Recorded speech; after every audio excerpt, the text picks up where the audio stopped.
Hey, social media family. Welcome back to another podcast episode.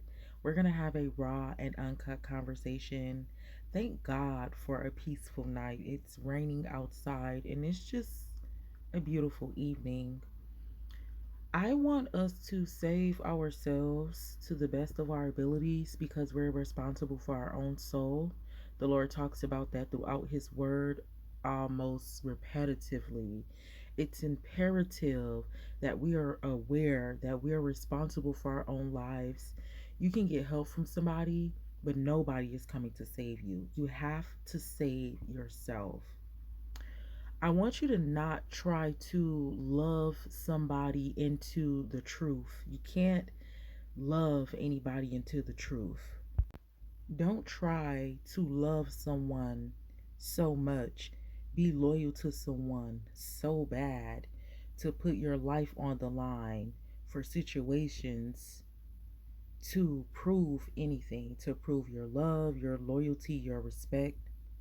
Don't love someone so hard to where you stay in a strong delusion with them.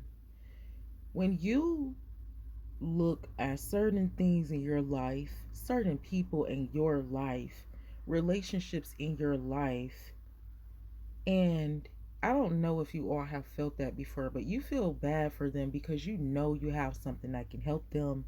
You may be able to see certain things on them that if you told them that thing, that can change their life in the same way around. But the way that we speak to one another, we're not able to receive wisdom and correction because of our display, our character.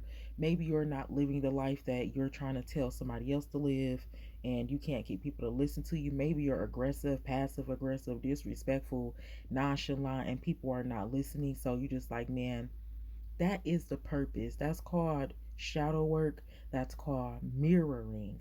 And that's called the truth. But a lot of people don't want to know the truth. When you walk in the truth, that is what that reflection is. That's why people begin to reject you. Come on, Jesus. This is why it seems like you're alone. This is what isolation is. Come on, Jesus. Because what's happening is you're living in the spirit. So now you're reflecting back. You don't have to say anything. It's your character, it's the presence, and it disrupts people's demons. That's what that means. Don't love somebody so much to where you stay down in delusion with them. It's just like, say you see somebody on their way to hell, and you like, man, and you have that knowing. You know, like, what if this information was given to us? God just blatantly told you, like, hey, that person is going to hell. You need to go ahead and, hey, that person got a death wish on them. You need to go ahead and you love so much. You like, man, I can't, like, I just can't let them go. Like, I look, we're not supposed to love anything or anybody like that but God.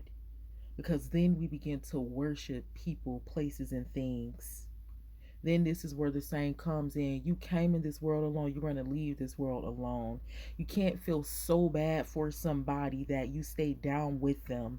You have your own life, your own things that you need to do and accomplish. And I can understand feeling bad or sorry for somebody else, but you don't want to look up and be in the same situation that they are. Time is ticking in general. Every man has their own desire. You can't fully live out your life if you're trying to love somebody into the truth or trying to love somebody in the same thing. Mind your business and stay in your office. Like the Lord said in Romans chapter 12, we are all created from the same God. He loves us all equally. And due to your obedience, you might be blessed a little bit more than your brother because you might have some more wisdom. That's all we're missing. But we are in different offices. Although we're created from the same God, your friend or your brother or your partner, they might want to do evil and they know they want to do evil. They might be in agreement with death and they know they're in agreement with death. But if you're not, you have to save yourself and don't get caught in a strong delusion. Mind your business and stay in your office. Seek ye first the kingdom of God and live the life that you want to live. I love you. God bless you. And I will talk to you in the next episode.